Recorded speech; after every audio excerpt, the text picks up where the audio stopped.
Dear colleagues, we are opening our webinar on peer visits as external evaluation tool, experiences from Tunisia and Austria. Welcome to everyone. First of all, I would like to inform you that today our webinar will be conducted in English and in French. So please select the appropriate interpretation channel, either English or French. You can do it from the interpretation button on the lower panel of your display. So please select either English or French. I will give you a few seconds to do that.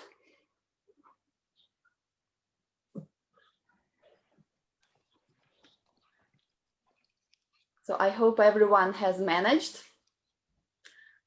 My name is Nadezhda. I'm part of the ETF quality assurance team, and I'm happy to greet you from Torino, from the headquarters of the European Training Foundation. Welcome to everyone. So before we start, let me just introduce our speakers of today and take you briefly through the agenda. I'm also kindly asking all the participants to switch off their microphones, but you can leave your cameras open. So just beside me, I have my colleague, Eva Yansova, who will take the floor in a few seconds to introduce the ETF Quality Assurance Forum. Hello, Eva. Somewhere in Torino, not in the office, but somewhere in Torino, we have our colleague Munir Bati, ETF Senior Specialist in Vet Quality Assurance, who will take you through the ETF approach to peer visits and peer visit manual. Hi, Munir. Hi, everyone. Hello. Okay, so in Tunisia, we have Faisal Ben Brahim from the Ministry of Vocational Training and Employment of Tunisia. Hello, Faisal. So in a few moments, Faisal will present the peer visits as external evaluation tool in Tunisia and the experience of Tunisia. Hello, Faisal. In Austria, we have Franz Gramlinger from Austrian Reference Point for Quality Assurance in Vet. And Franz will tell us about the experience of Austrian vet providers and how they use peer reviews as external evaluation tool. Hi, Franz.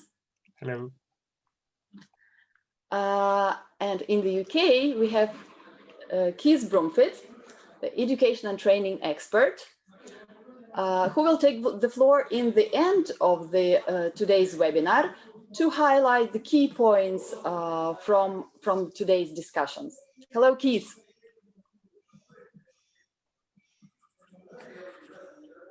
And let me greet once again our international audience. Welcome to everyone. I hope you can hear me and see me well.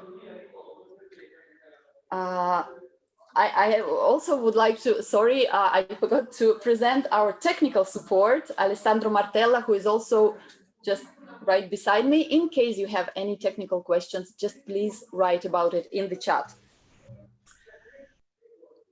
Okay, I would also like to inform you that our webinar today is recorded, and the recording of the webinar in English and French will be disseminated in the coming days.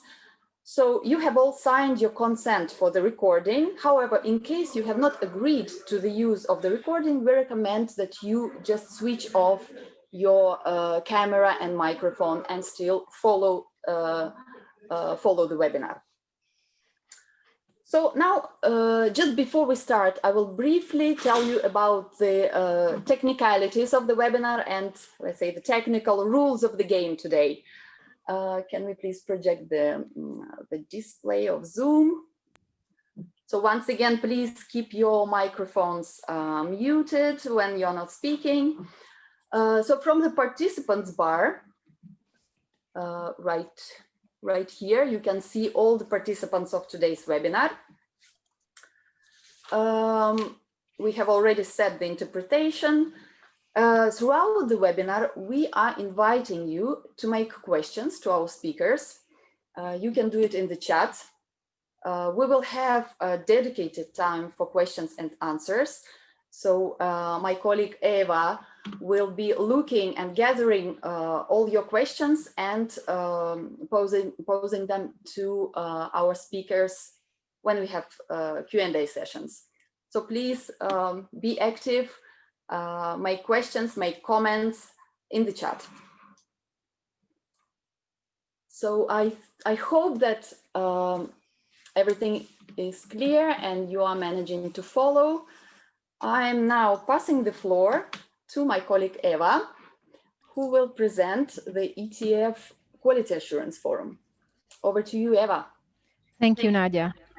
Good morning, everybody. Now, I would like to shortly introduce the European Training Foundation and the ETF Forum on Quality Assurance. So, ETF is the agency of the European Union, and it's working in the context of the EU enlargement and neighborhood policies. It works mainly in the area of human capital development, and it works directly with 29 partner countries of Western Balkan and Turkey, Eastern Europe, Southern and Eastern Mediterranean, but also Central Asia. The ETF Forum on Quality Assurance was launched in November 2017. And currently it has 16 members from the countries of the Southern and Eastern Mediterranean and also Southern and Eastern Europe regions. But we aim to extend the forum also to other partner countries of the European Training Foundation. Now, what is the main aim of the forum? So the main aim of the forum is to actually create an international community for quality assurance in VET and to create a space where we can exchange information on quality assurance policies and practices, but also to jointly develop quality assurance mechanism and to also increase the capabilities to network effectively at national level. Now, there are different tools that we are using within the forum, and the peer visit is one of them. And you will hear today what is the peer visit, what is the understanding, what are the key elements that need to be taken into account when planning such a peer visit. Thank you, Nadia. Back to you.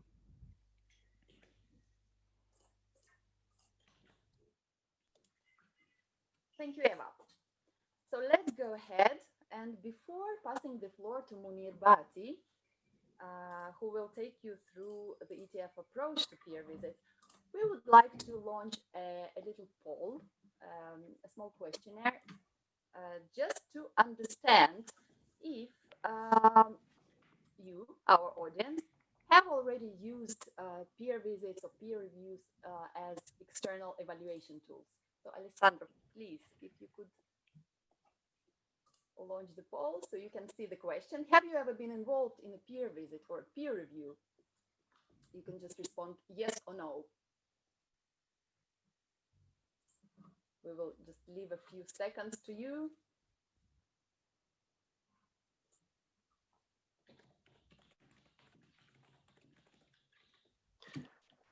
Nadia. Yes? The agenda. Okay, let's...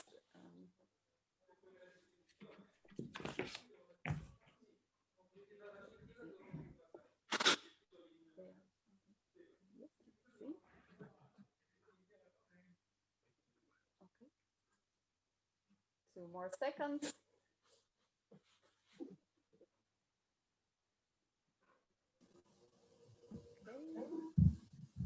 Okay, Alessandro, let's see what our audience has replied to the poll. Let's project the results. Okay, it's 50-50. Okay, so Munir, over to you now, and you can see that we have 50-50 results in our poll.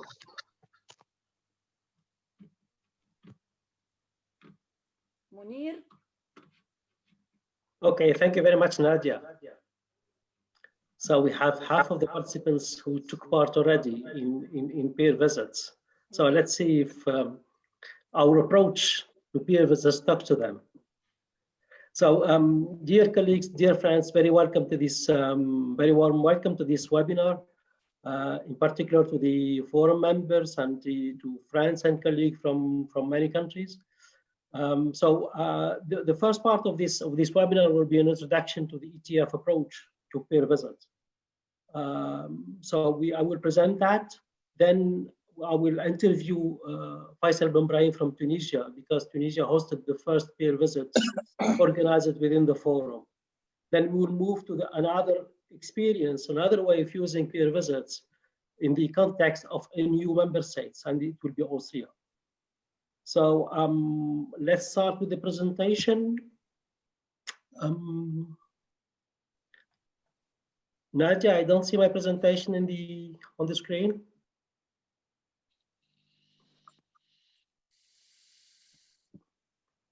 Okay, so first of all, what is a peer visit?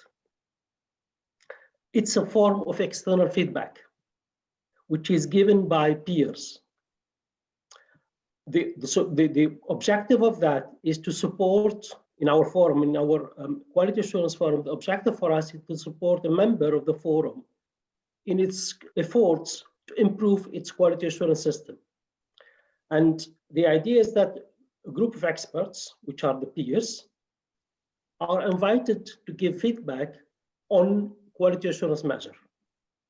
So this is the idea. You have a system, you have quality assurance measures, and you are expecting peers to give you feedback on that measure because you would like to improve it, because you got some feedback from others, from evaluation or from users, that they are not very happy with that measure. An accreditation system, for instance. People are not very happy with the accreditation procedure. So we'd like to get feedback from peers on that specific measure. So this is for us a peer visit. Next slide, please. So it has lots of benefits for us. And from the host perspective, from the one who's hosting a peer visit, the first one is that you go through a self-analysis, a self-assessment of your measure, because when preparing the peer visit, you need to provide a report on that measure. You need to explain it to others, because you are asking externals who don't necessarily know your system. So you need to explain the measure. You need to self-assess it and to present it to others. So you go through this self-assessment, self-reflection on your measure. So you look at the weaknesses, you look at the strength of that measure, and another benefit from you is that you start becoming acquainted with an external perspective, which is not necessarily usually the case. So you become very much used to getting feedback from externals. And then you get advice and discover good practices, because during the peer visit, the members of the peers participating will share as well their practices at home. So not only you get the feedback on your measure, but that as well you discover good practices from the participating countries in the peer visit. Next slide.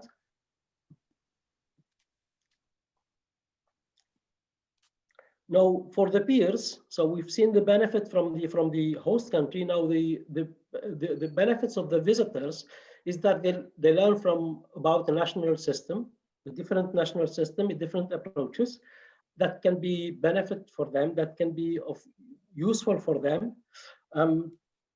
It allows them as well to reflect on their own quality assurance approaches, asking themselves whether they do have something similar, whether they do things in different way, whether they have that in their system. So not only they reflect on the host country measures and quality assurance approaches, but as well, they think about their own systems.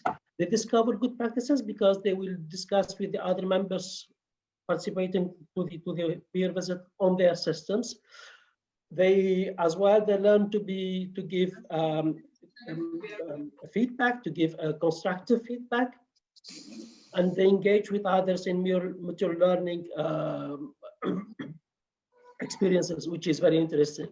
So these are for us in the forum when we develop this approach. Which can I ask the participants to mute their micro, please? Can you mute your micro, please? Okay, thank you.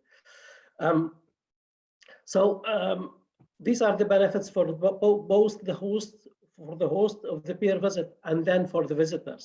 Next slide, please. So to host a peer visit, it's a long process, and we organize. There are 4 phases, like in the quality assurance cycle. So we have 4 phases: preparation, the peer visit itself, the feedback, and the follow-up. And we will go through each of these phases one by one. So please, next slide. So this is the first phase, which is the preparatory phase, and most probably this is the phase that it's quite complex. It takes a lot of time, and it requires a commitment and engagement of the national stakeholders and from the host country. So what it consists of is mainly for the host country to prepare a national report, in which the host present the national system, that system, present the quality assurance measure for which it would like to get feedback on, to decide what are the questions, assessment questions for peers, because you are asking your peers to respond to questions. So what are your questions? If you think about having a feedback, for instance, on an accreditation system, so what would you like the peers to look at? What questions would you like the peer to address? Then some ideas, some considerations on how you are going to use the feedback after the peer visit. So all these elements are in a document that we call National Context Report. So in which you describe your VET system, the quality assurance system, you look at the measure, you self-assess the measure, what are the strengths, what are the weaknesses, what are the opportunities, what are the threats of that related that specific measure, what are the questions you would like peers to answer to, and what are your ideas on using the feedback. Of course, in drafting the national report, you have to get in contact, you have to get in touch, you have to discuss with national stakeholders in your own country to agree on that. So the national report is not the report of one person, but it reflects the system, and therefore it has to be shared with all concerned stakeholders. Next slide, please. So this is the peer visit, and this is where the phase where the peers move to the host country.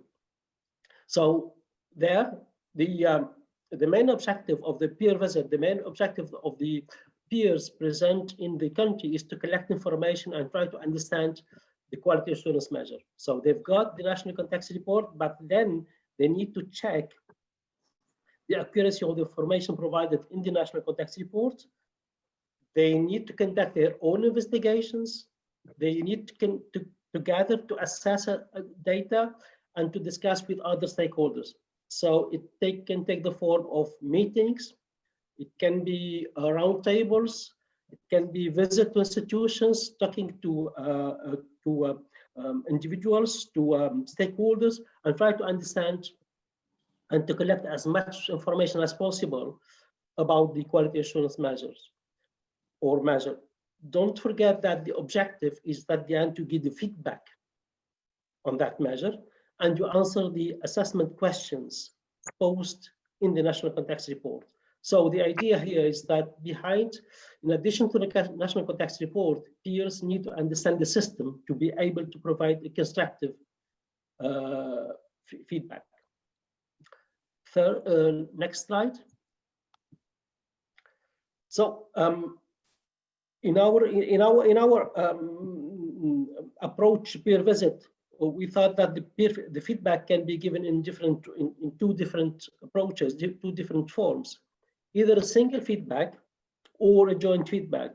A single feedback where each of the peers, each participant gives its own feedback. It can be a long process because you will have, if you have 12 to 15 participants, so each of them will have to deliver his own feedback, and then the host country will need to collate, to reflect, and to analyze all of them. The second one, which is joint feedback, is where all the peers work together, and there is one or two providing the feedback, and this feedback reflects actually the ideas and the proposals of the group.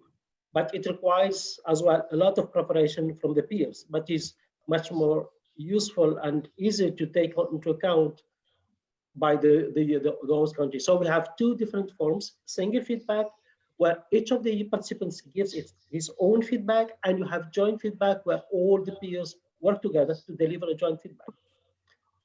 Next slide. So this is the fourth and the last phase, which is following the feedback. Once the feedback has been delivered, so sorry, can you mute yourself? So this is the last phase. In this phase, the host country will analyze the feedback. We'll look at the what we can take out of it, what is feasible for us, what is not feasible.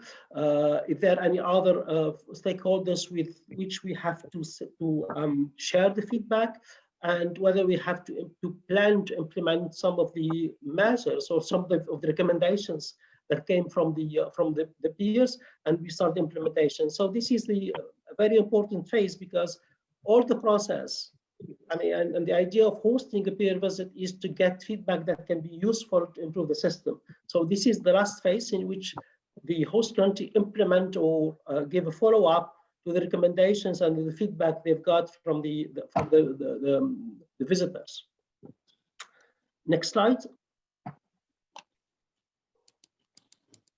This is my final remarks. Hosting a peer visit is a quite demanding process. As you've seen, the host country need to prepare a national context report, a lot of information. The country need to go through, the host need to go through an assessment, a self-assessment of the quality assurance measure or quality assurance measures. So it's quite demanding, because as well, you need to mobilize various stakeholders. You need to organize the peer visit itself, hosting a group of people, going from one institution to another. All this requires a lot of resources and is time demanding. Second, it requires a high level of commitment and engagement from the host institutions.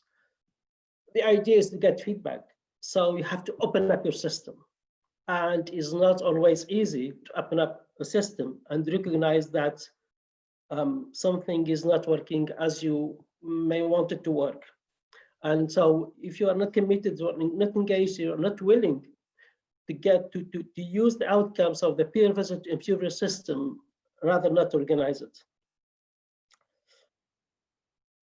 Third remark is that the objectives of the peer visit will not be achieved if phase 4, which is the follow-up, is not implemented. So if you don't implement the recommendations, of course, you may get some of the objectives are there because you've got an opportunity to discuss with others, but at the end, as a host, you will not improve your system. You will not put in place improvements.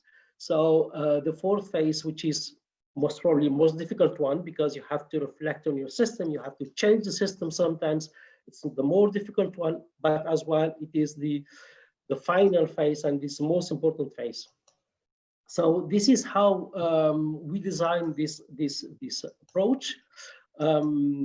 I think that we have in the ETF open space, we have a blog in which we have uploaded the whole manual. So you will find a very detailed manual on how you organize a peer visit. You have a detailed description of all these phases.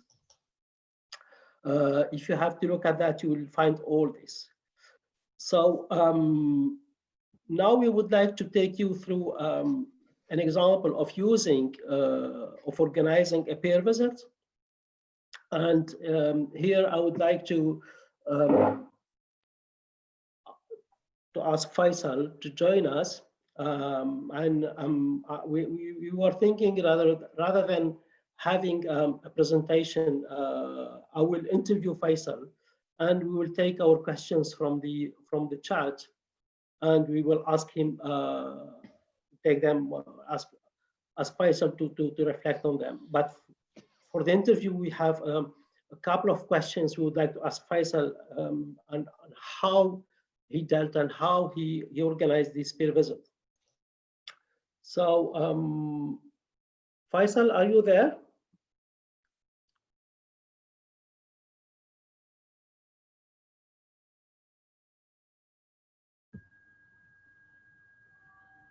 Yes, Munir, I'm ready. Okay, thank you very much, Faisal. So my first question would be to ask you to introduce yourself. Yes, first of all, good morning, everybody. I'm Faisal Ben Brahim from Tunisia.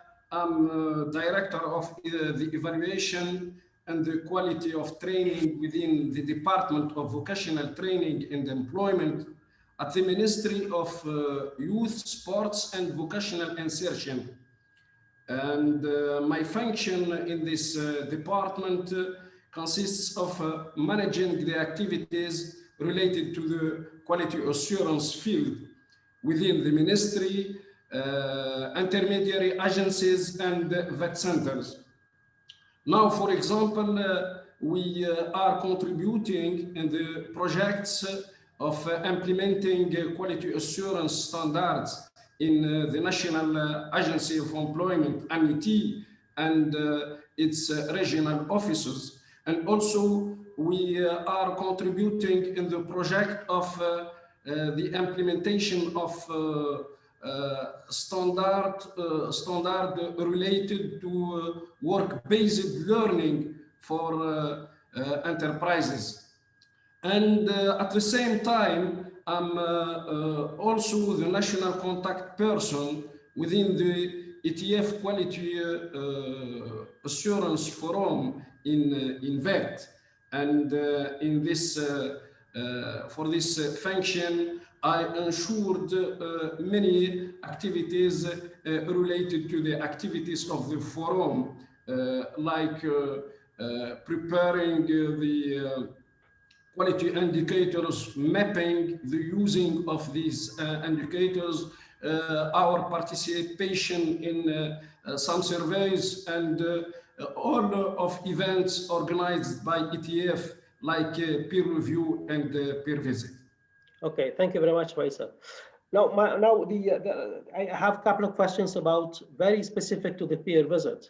And the first question I would like to ask you is, how have you decided to host a peer visit? What is the rationale behind your decision to host a peer visit? It is a first experience for you. It's a first experience for the forum. So can you share with us why have you opted for that? Yes, in fact, our engagement in hosting this peer visit has two reasons. The first one is to confirm the role of Tunisian membership within the ETF Forum of Quality Assurance in VET, and to contribute effectively in its activities and improving them. The second one, the second reason is to exploit this opportunity offered by ETF to be evaluated externally by experts who are the peers in the forum on our identified quality assurance measure, which is very important for us to be evaluated and to know how is working our approach and our quality assurance mechanism. Okay, and what was the measure? The quality assurance measure selected was the certification process of the pedagogical training of vet trainers in Tunisia. And this is the quality assurance measure where the main actor is the Senafif, who is the center of curricula design in Tunisia and trainings of vet trainers.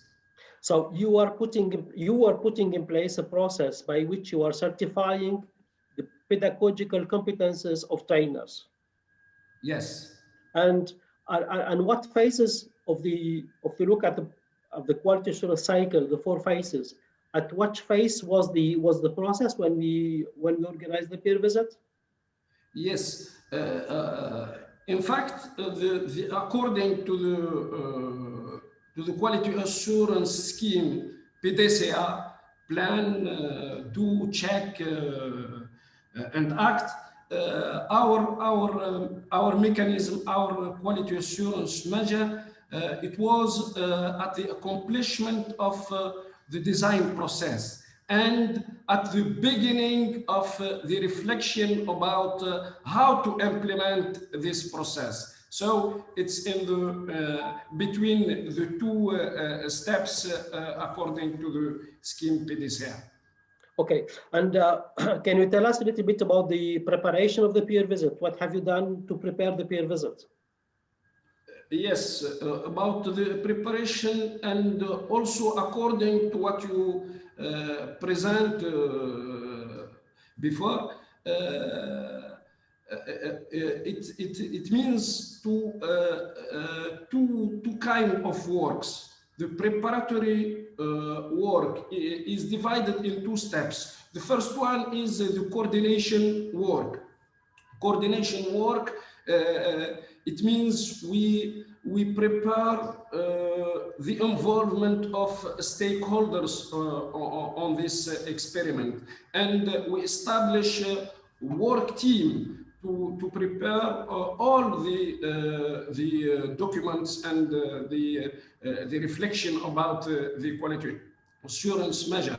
And the second step is effectively to product the documents, like the national context report, like the submission of our proposal, because it's like a cycle to prepare a call of tender. It's a proposal.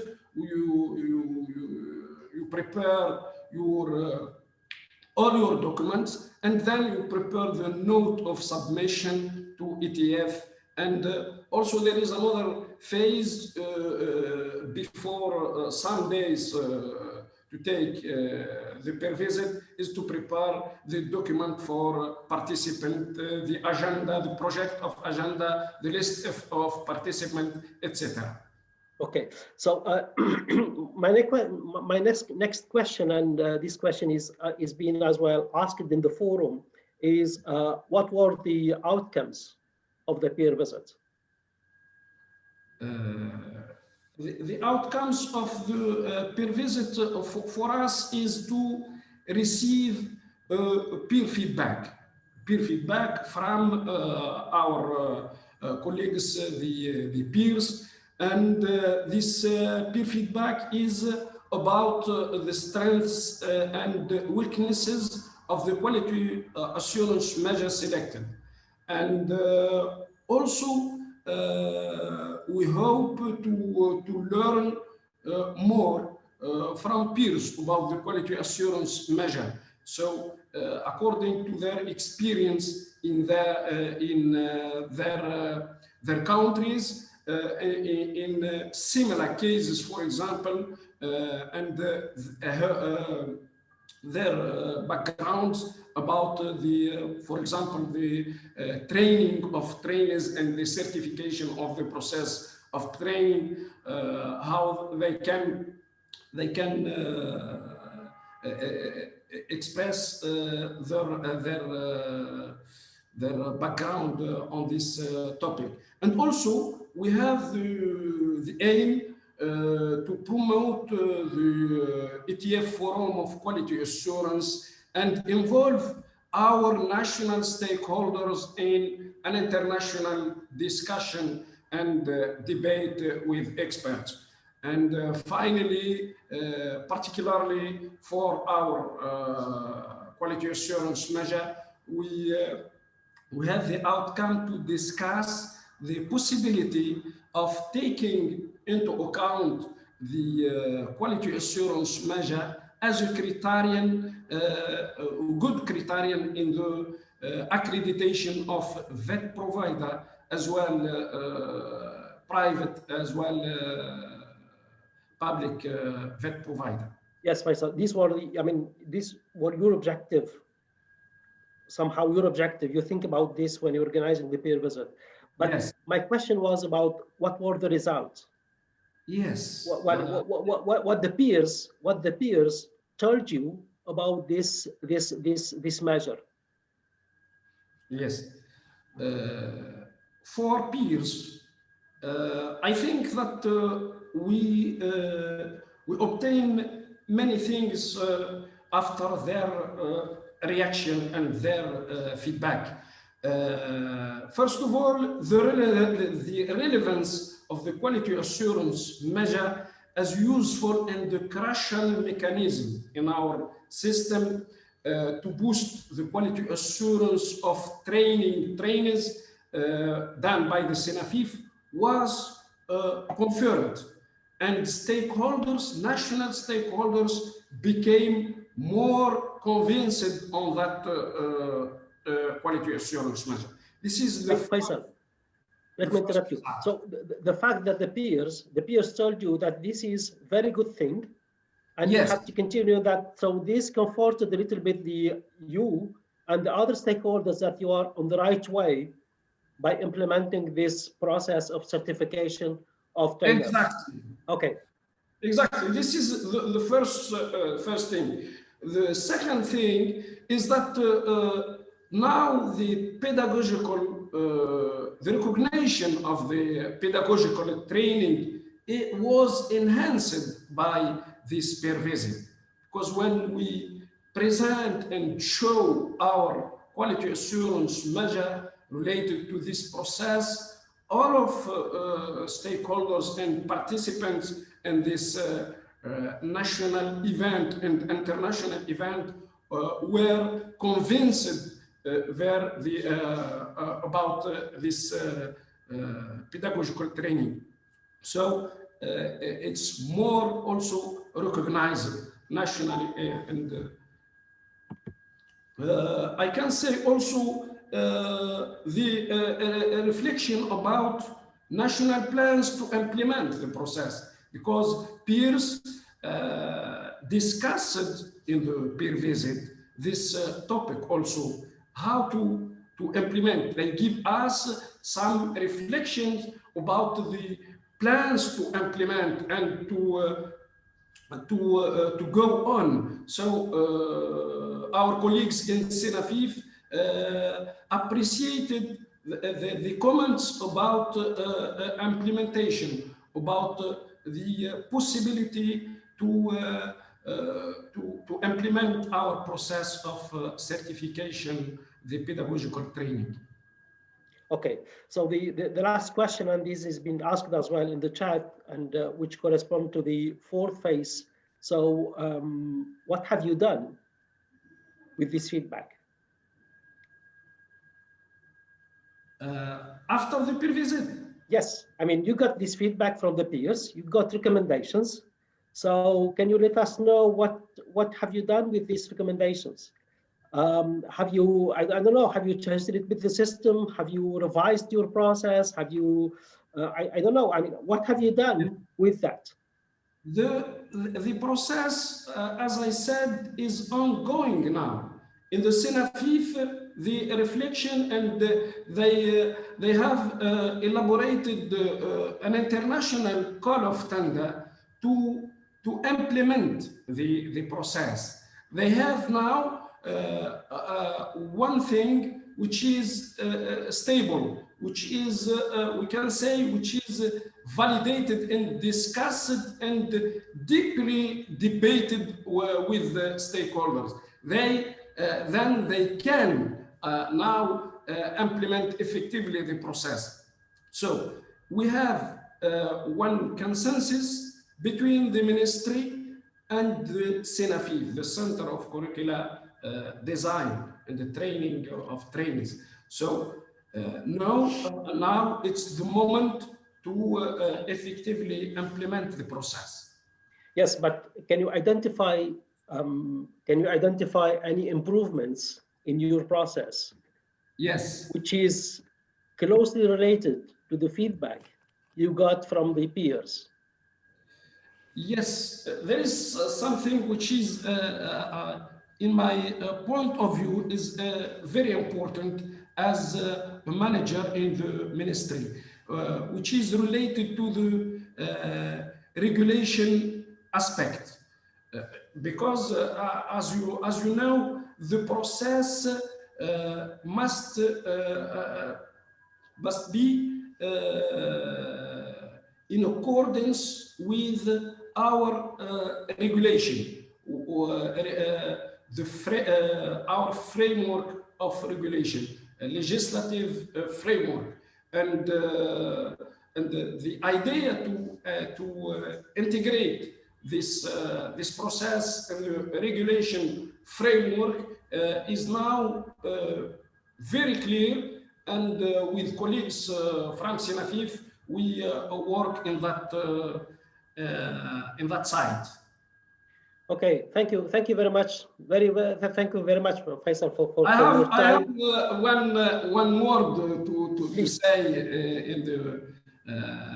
in the end, which is to recommend for anyone to having the willing to host a peer visit to choose a quality assurance measure suitably, and this quality assurance measure have to be have to have an impact, a good impact on the performance of the whole system of that. And finally, Munir, I thank you, specifically you and Nadia, for your help during the preparation of the peer visit. And I can't forget Madame Elizabeth Water, for who I sent my sincere thanks, wherever she is now. Okay, thank you very much, Faisal. Thank you very much. I'm looking at the questions in the chat, and while there are two things, one, Faisal just reflected on one of them, is the selection of the measure. How do you select a measure, and which measure will you put on the peer visit? Well, it depends on you. It depends on your system, but you may think that you will select a measure which might have an impact on the system, because it's very important, the system, because you have a lot of feedback from here and there, from users, from other stakeholders at national level, that they are not very happy with it, that you think that it does not deliver the results, or you are developing something very new and very demanding in terms of investment, time and money and resources, and you would like to get feedback on the utility, usefulness of that measure from international community. And this is one of the results of the peer visit in Tunisia, that the Tunisians were comforted that this is the right thing to do, and it may have a huge impact on their system. The second one is, there's a question from our national contact person in Morocco, Ruqayya Al-Mahmoudi, about whether the measure should be implemented or not.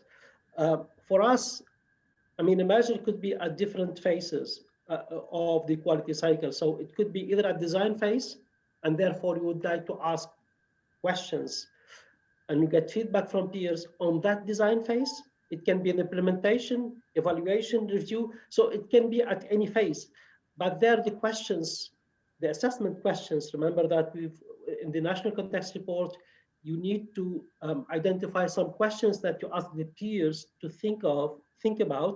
So the questions will depend on the phase. So if you are in design phase, you will ask questions about the design. If you are in other phase, you will ask questions about that phase. So it doesn't really matter at what phases of the cycle, of the quality cycle is the measure, but the questions will depend very much on that.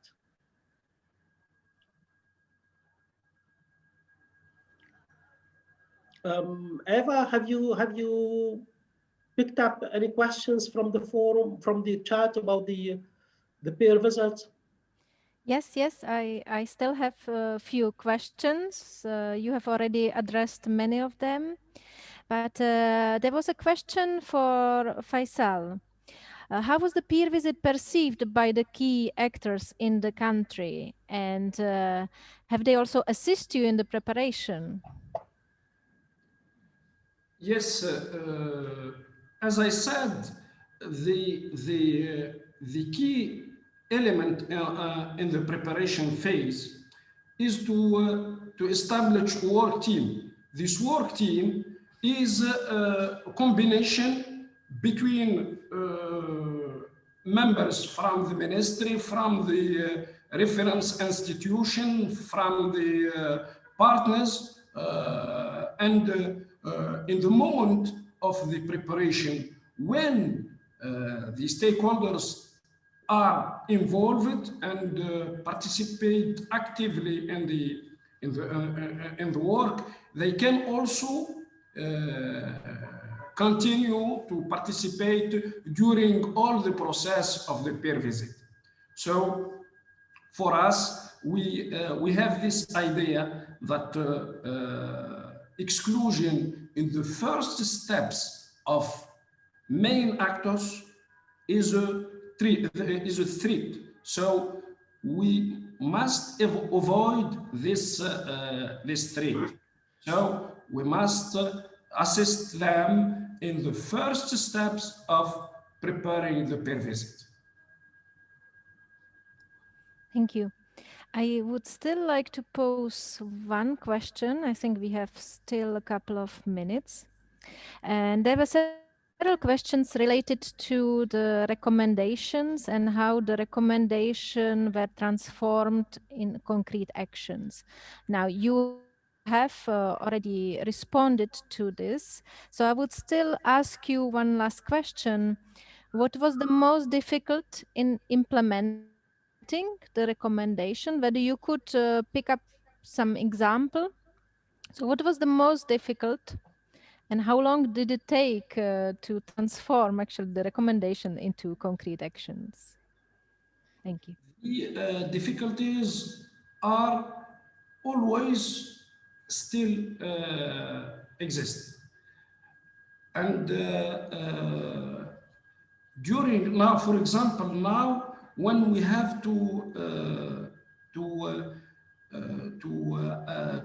update the regulation, the legislative text related to the process of certification.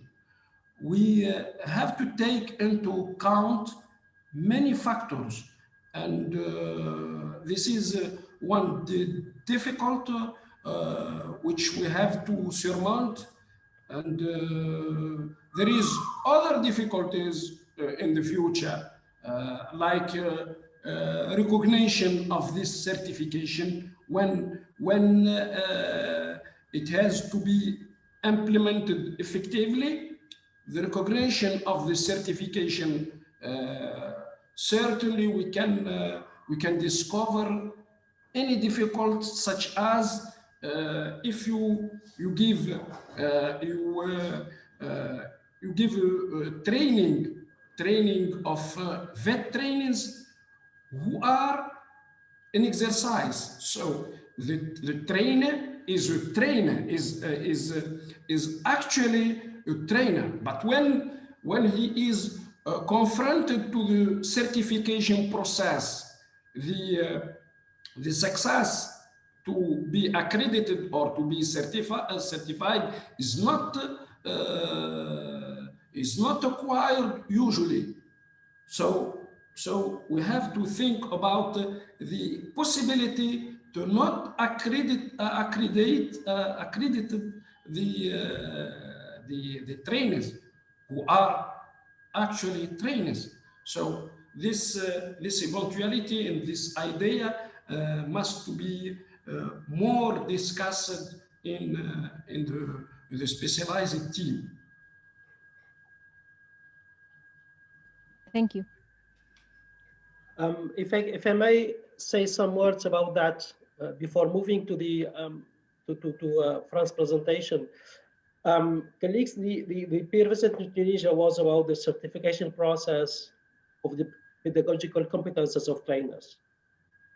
The members of the forum are not experts in training of trainers. They are not experts in chat processes. They are quality assurance experts. So what they were looking at is that in the design phase of this process, what were the questions? So we were looking at the design of that process, not at the process itself, because we are not experts on that. So for instance, we were looking at what problems this process will sort out. Were stakeholders properly involved in the design? Have the Tunisians thought about an implementation process? Have they thought about the resources they need to mobilize to implement that process? Have they foreseen what would the implication on the trainers that would be certified? So we were looking at we were asking questions and thinking about the design phase of that process, because we are not expert on that. It is not our role to look at how the certification will work. So therefore, the recommendations and the questions of the peer was about the design of the process rather than the content of the process itself. And this is the difference you have to make between quality assurance, which is about the measures, and the technical and content work, which is not necessarily the work of quality assurance experts.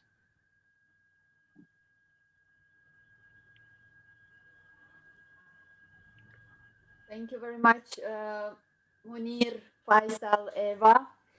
And so now we would like to move ahead and pass the floor to Franz Gramlinger from the Austrian reference point for quality assurance and VET for the experience of Austrian VET providers.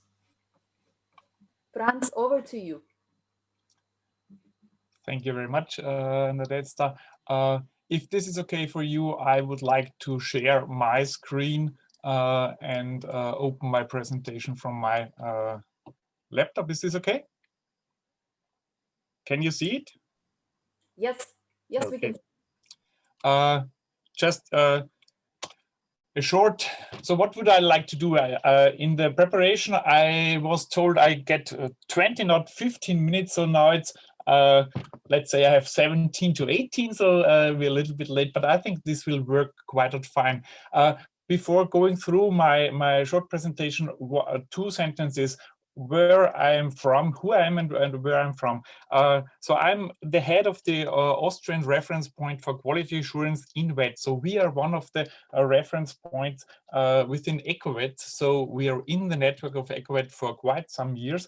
And the roots where what we are talking about today are coming from, it's also from EcoVET. So I will come to this in a minute. And I was also involved with my team. We are a small team of 5 people in the reference point in Austria.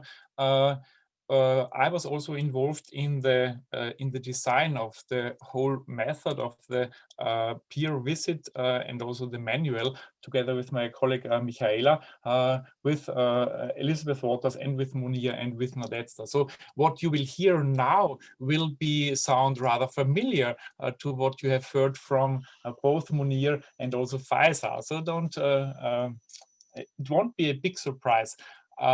So I will rush through the first points to tell you more about what we did like from the design of peer review and peer visits. Actually, we use it very similarly, the expressions, depending whether we are speaking of peer review in Austrian vet schools or we are talking of peer visit in the ETF Forum. And there should be some time at the end for questions and answers. We have in Austria, and I will do this very shortly, we have a rather elaborated system of vet schools, both full-time vet schools on upper secondary level and part-time vet schools in the dual system. And vet is in the Austrian educational system not something we have to hide, but it's a good system. It's appreciated both by society and by the students. And our numbers, when you see, we have almost a third of all our students between the age of 6 to 19 in the vet system, and we have rather saying about 700 schools. So this is the providers we are speaking of, where we implemented the Austrian peer review in quality assurance vet system.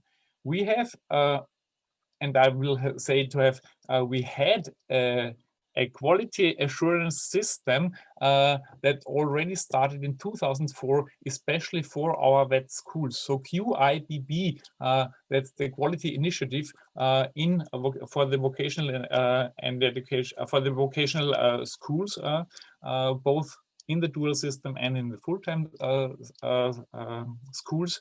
QIBB we made quite some experience. We developed this quality management system for a couple of years, for now up to 19, and we developed it in line with the development of EQUAVET. So QIBB already existed before EQUAVET existed. The EQUAVET was the forerunner, so it has a history. And it has some specificities. I would like to come back again in a minute. One thing that's important when I speak of peer review in QIBB, we are just now in a transition phase, because we have a new governance a legal system, and one of the outcomes is that we will change the quality management system from being specific for the vet schools. We also have a quality management, a quality assurance system for our general schools, for the general education schools, and we will merge it with the beginning of next year. So QIBB will be finished in the next school year, and then we have a new quality management system where it is harmonized with the general education schools, but it's making a next step. So one of the specificities, QIBB was really very intentionally based on self-evaluation. So one of the bases was the quality cycle, where you see the quality cycle of EQUAVET. We had a quality cycle for QIBB, both go back to the Deming circle, so very parallel. So that's the QA speech, or how would you say? And the second thing, besides the quality cycle, we had a very strict idea of having self-evaluation, but we didn't have an obligatory external evaluation. We will have it in the next phase, I guess, but the past years, schools were able to do an external evaluation voluntarily. So that was the reason why we brought QIBB, the peer review system, in our system, and why we developed it for our schools to get, if they would like it, this external view, this feedback from outside to improve. So very similar what we have heard from Munir and also from Faisal. we had the task to develop this peer review in QIBB based on a you see here the manual that is coming from a Leonardo da Vinci project, where a lot of different countries like Italy and Romania, Finland, a couple of others built this method in the early 0 years, and we took it and adapted it, piloted it for our Austrian schools. It was intended to be an offer. So nobody has to do this peer review, but it's an offer for those, very similar to what Munir, what Faisal said, a possibility to improve, to get a peer team, a team of critical friends that had to be qualified and who give a friendly but also critical feedback related to the questions the school has, not the system has or the school inspection has. So that's very important. And as you can imagine, this was not invented or developed within a year. So we had a couple of years of development, of improvement, and it was also that we didn't start with peer review at the beginning of QIBB, but the system, our quality assurance system, had to develop. We had to make experience. We had to learn within the system to develop this peer review method. So core principles, only in very short, there are many decisions the schools not only is able to make, but they have to decide. The number one is they have to decide whether they want to get this feedback. They don't have to. They have to decide what areas they want to be evaluated. So they decide what do we want to improve. And one sentence to what Munir said, it's not only that schools decided something is not quite working as it should be, but the idea of quality assurance is always speaking of a continuous improvement. It's never finished. So the first schools we had to be in, or we had in doing a peer review were the good schools. So those who had a good quality assurance system, or those who were good performers. So they were the first who wanted to have a feedback. So we always see this. They are the front runners are those who are already very good, and they also want to improve, to get better, but also to know where our blind spots. So the peers also decided who are the schools decided who are our peers, so they could choose out of the pool of peers, and they also had the possibility to decide whom to show the results. So the results of the feedback stay with the school. They most probably they would speak with their superiors, they speak with the school inspection, but they decide what to give on from the feedback results to whomsoever. You have seen this. We have a 5-phase model because before it starts with the phase 1, the rest is very similar to what Munir has shown to you. They had to apply. So, this is an effort that costs a lot of money, a lot of resources from different sides. So they had to do an application so that the whole procedure was financed by our Ministry of Education. Phase 0 is the application, and then it goes the preparation, the peer visit itself, the peer report, so giving the feedback, and then very important, the follow-up. We have heard this. Critical is that there are not only feedback, but that there should be, or there must be, a follow-up. So what do we do with the results? And as I said, we developed the whole method of peer review, the whole procedure. Also, it was permanently developed. What you see here, the follow-up tool, we developed this with a professor from a university in Germany to not only have a tool, but we also gave counseling to our schools. So there was one expert whom they could ask to moderate these follow-up sessions. So to really make sure they don't not only get the feedback, but they do the next steps. We had a very good structure. We built up over the years a structure with a lot of material. We had the peer database where it's really a database where you have profiles of those who are trained peers. So the peers would be like teachers, quality managers from other schools who would be willing to act as a peer, and the profiles could be seen in a database. We had a contact point. This didn't quite work with one of our universities of teacher training. We skipped this at the end. We had own counselors.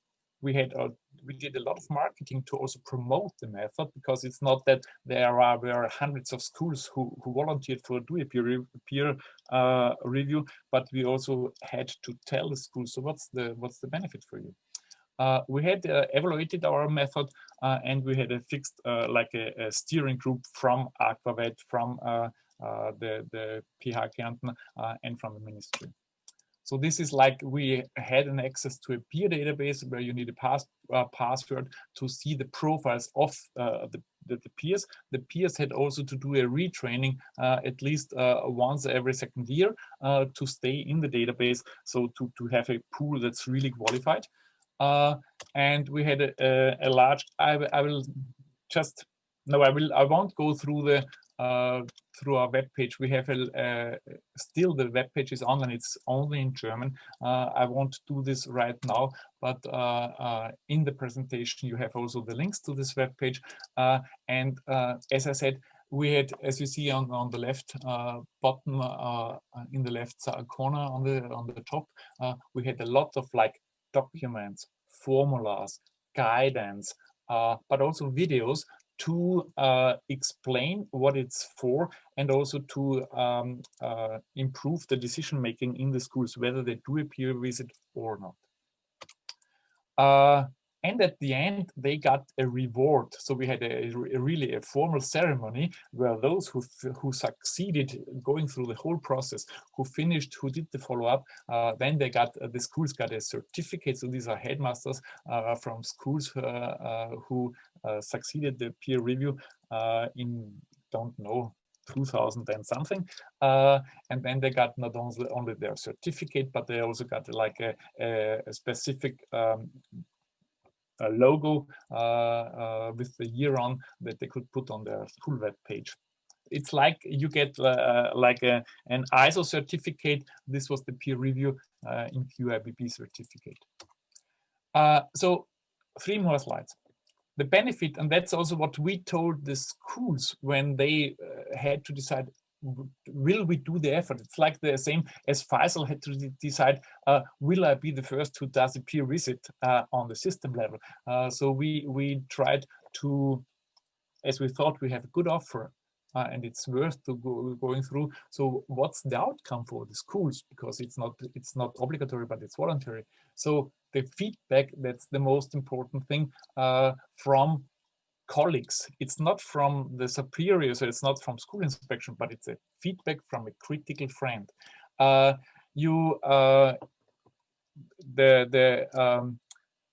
We always had 2 parts. You have one part where you really want to improve, but it's also good to know where you are good at.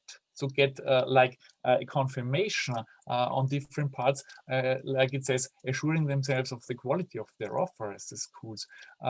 And also being able to give this outcome of the feedback to others, like demonstrating and presenting the strengths of the school to outsiders, to the expert who give the feedback. Also being aware that where are my areas where to improve and how to improve. So being aware of my strengths and of my weaknesses, and then also getting advice how to improve. So this aspect of learning from each other. It's the same when you do it on the school level, on the provider level, or when you do it on system level. So it's very similar, and it's not surprising that you have these many similarities. And as I said, at the end, the schools, they got a reward. That's also a thing.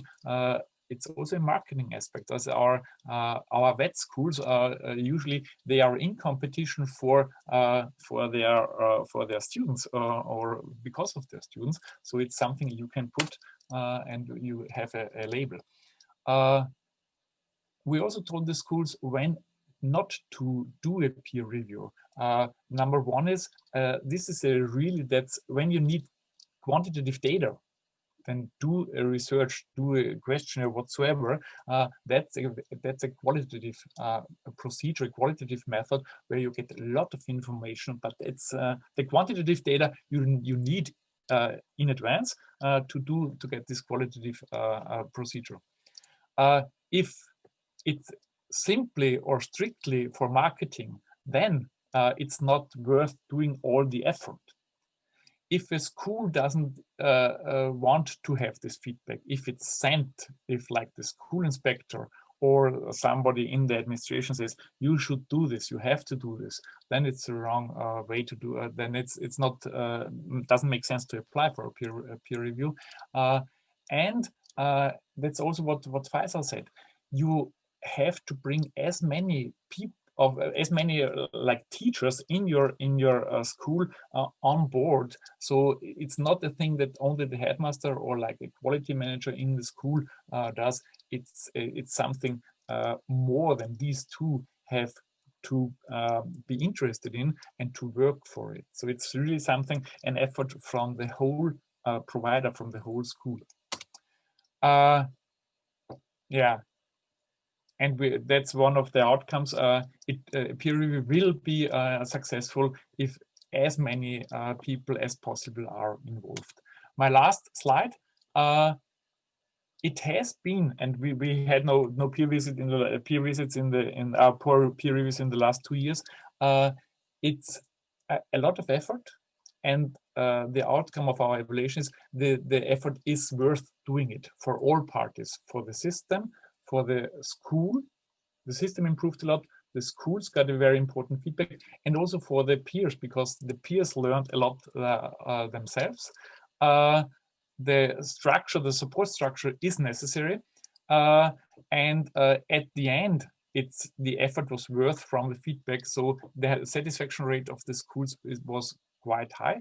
The peers profited quite a lot. So they learned themselves a lot. And as I said, this is not a method that you design, that you invent, and then you bring it. It has to be improved permanently. So that's the idea of quality management. Sorry for being 2 minutes too late.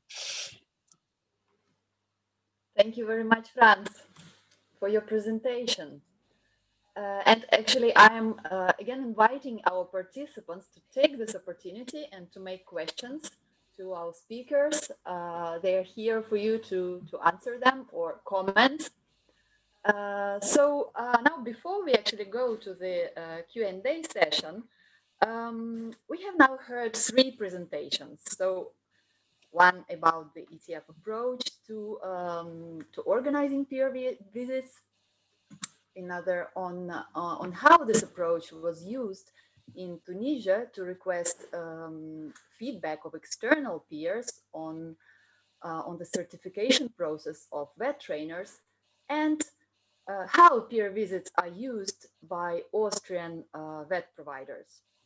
So we would now like to ask our participants, would you actually consider using a peer review or a peer visit as a quality assurance measure? So we would like to launch this poll that you can see on your screens. Would you consider using a peer visit or a peer review as a quality assurance measure in your country or by your institutions?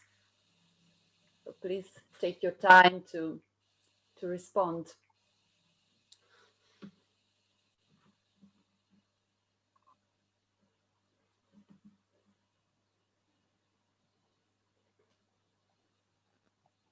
we'll keep it for a couple of seconds.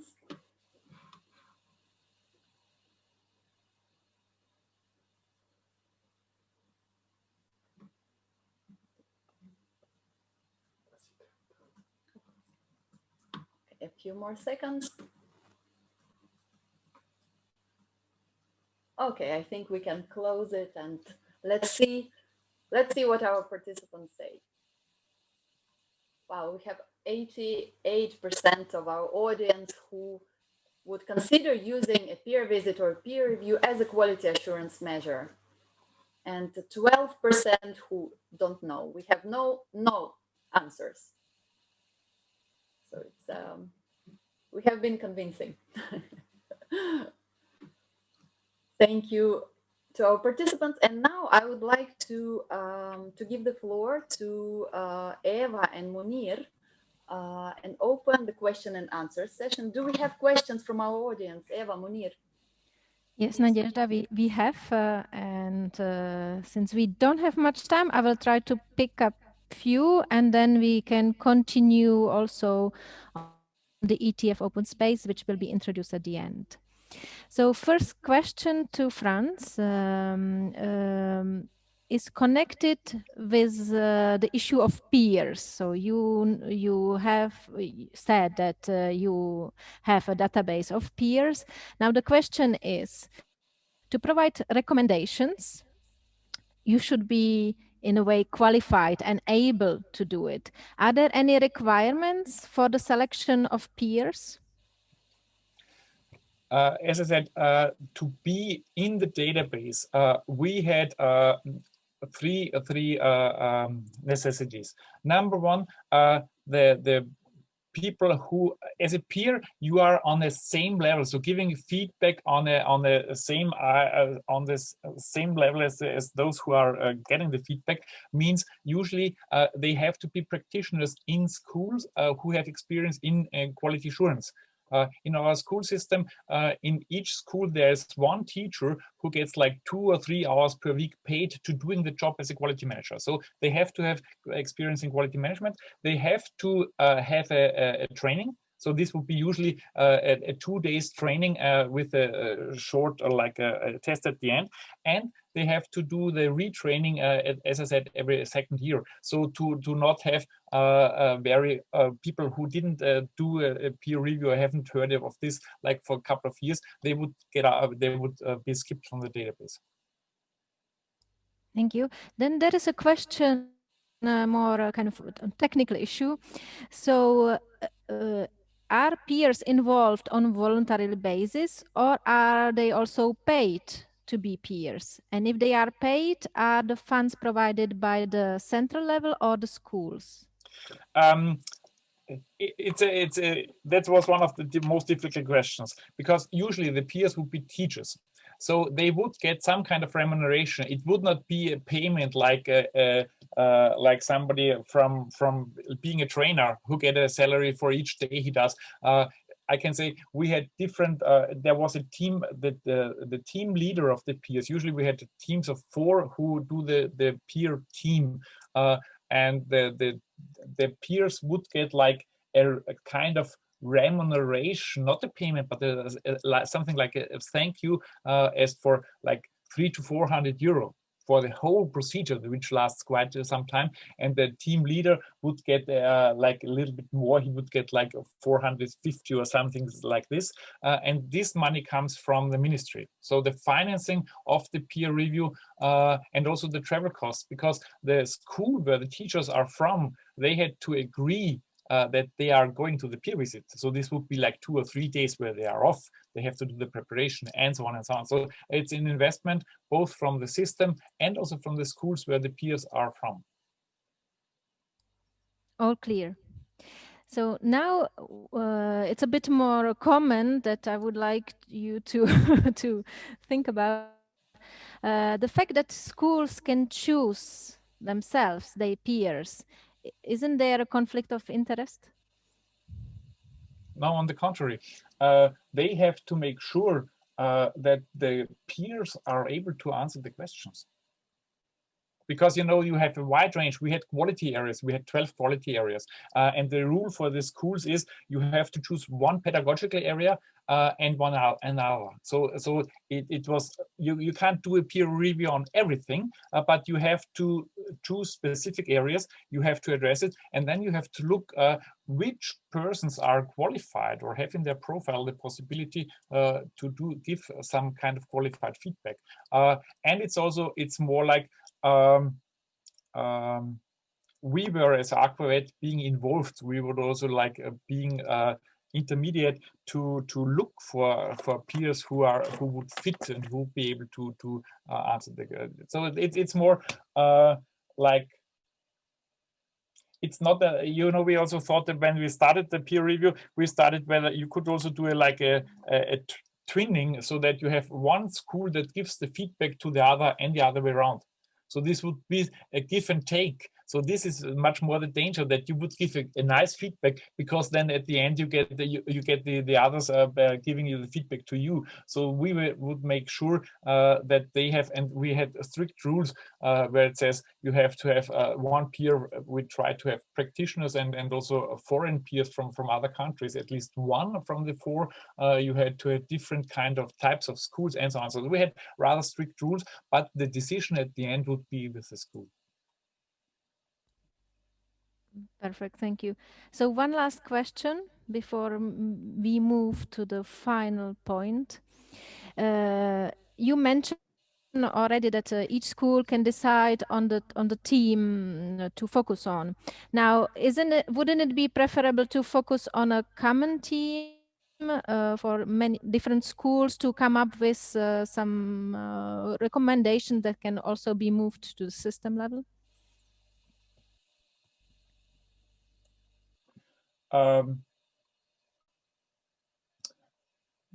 Yes and no. When we debate, as I said, the method itself, the peer review in QABB, was permanently developed and also changed from now and then. But we also had to be aware this is a method where like the peers are out from the system. So we don't have like professional reviewers. We don't have professional peers, but they are doing this besides their job as a teacher, besides their job as a quality manager. So the teams were, and there are some pros that you say you have like common teams, because they also have to talk to each other before and after the peer review and so on and so on. So there are pros and cons, and this, the way we choose it, we thought, okay, this is among many different possibilities, and there are strengths and weaknesses with all the different. This was doable. I know it's also what are you able as a system, but also as Aquavet. So we had a lot of work to do with the whole procedure, and also for the schools and for the peers. Yes and no.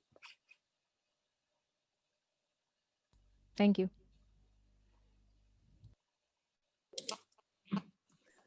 Thank you, Eva. Thank you, Franz. Colleagues, we are now moving towards the end of our webinar.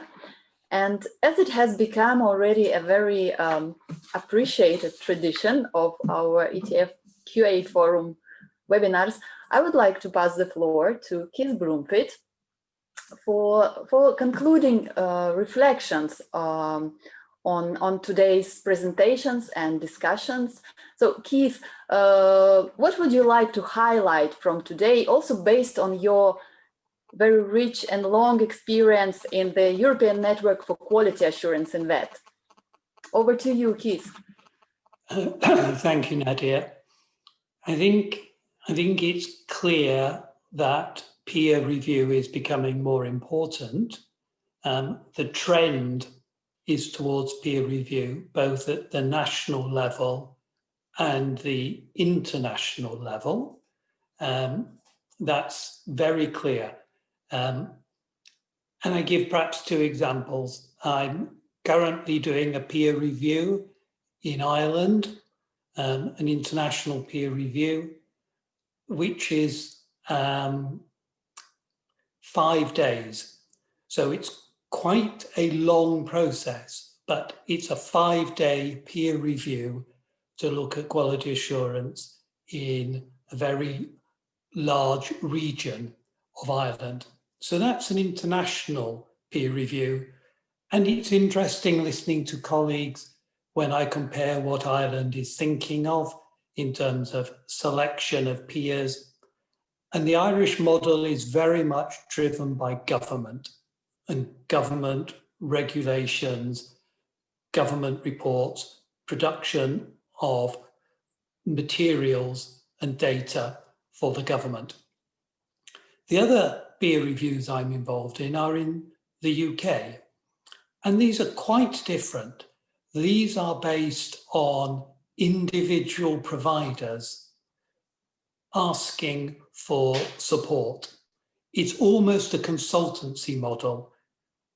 And when I listen to colleagues, I can see that the Irish and the UK models are different, and it leads me to a sort of overwhelming conclusion that the cultural differences in different countries, they are determining how peer review and peer visits are organised. So in Ireland, it's such a so many compromises in terms of production of reports, selection of peers, and even the length of training for peers and the 5-day peer review itself.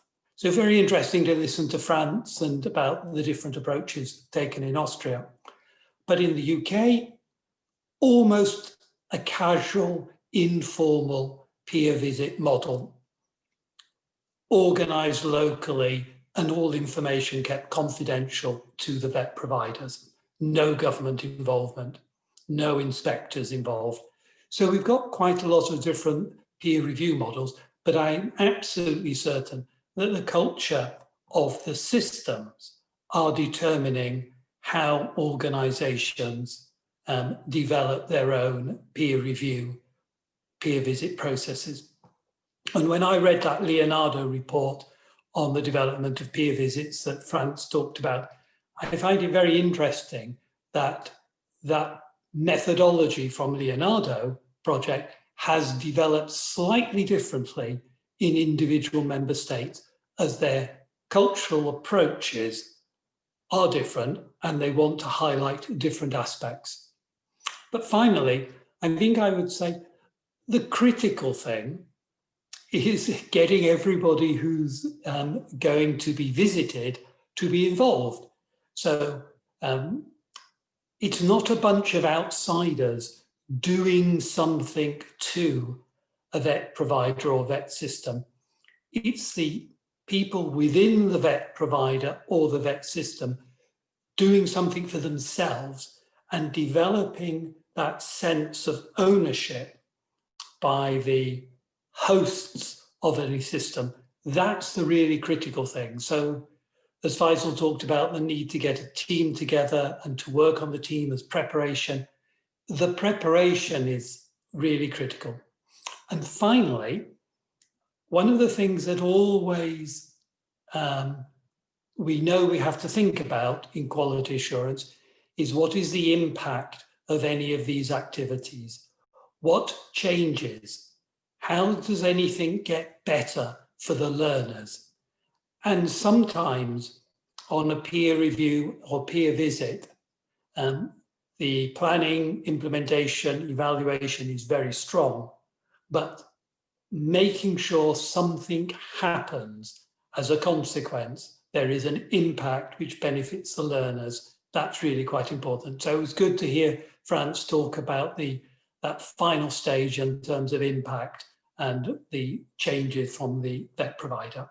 But I summarize, I think it's so culturally different, but it's actually a good thing that a whole wide range of models can be developed because it will meet local circumstances.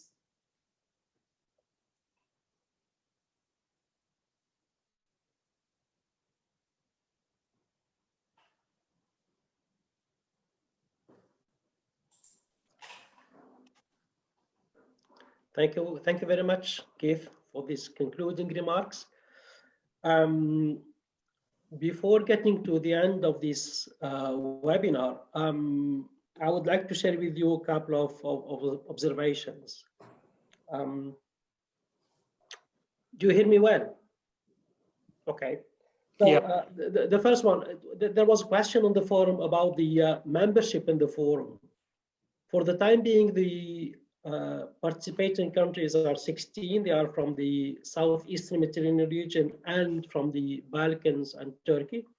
And we are working towards extending the membership to the other regions of the in which ETF is working. So namely the Eastern Partnership and Central Asia. So we are working on that.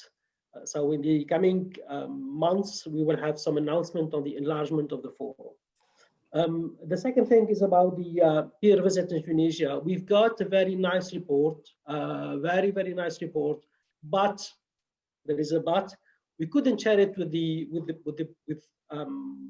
large public because it's up to Tunisians to decide whether they would like to share that or not. Because there were some reflections, there was some feedback on their systems, and it's not to the ETF to decide whether to put that on the public space. So unfortunately, it is the Tunisian decisions to whether to put this report on the public area or not. But we've got a very nice report. Last thing before giving the floor back to Nadia, because she's having something for you. It's about open space. If you'd like to continue the discussion and you would like to have a look at the very in-depth look to the manual we designed for organizing peer visit, please join us on Open Space, ETF Open Space. We have a blog there, we have video that explains how the peer visits work, and we have already some discussions going on organizing peer visits. So please join us on Open Space if you would like to further continue the discussion and learn more about peer visits. Now I give the floor to thanks, Munir. Dear colleagues, just before concluding, we had a very beautiful suggestion from our Quality Assurance Forum member from Egypt, Dalia Taha, to make a group photo. So I think there couldn't be a better conclusion of our webinar. So I'm inviting everyone to put on the video cameras so that we all see each other in the gallery. And I will just make a photo. Okay, I see that people are still putting on cameras. Yes, don't be shy. Okay.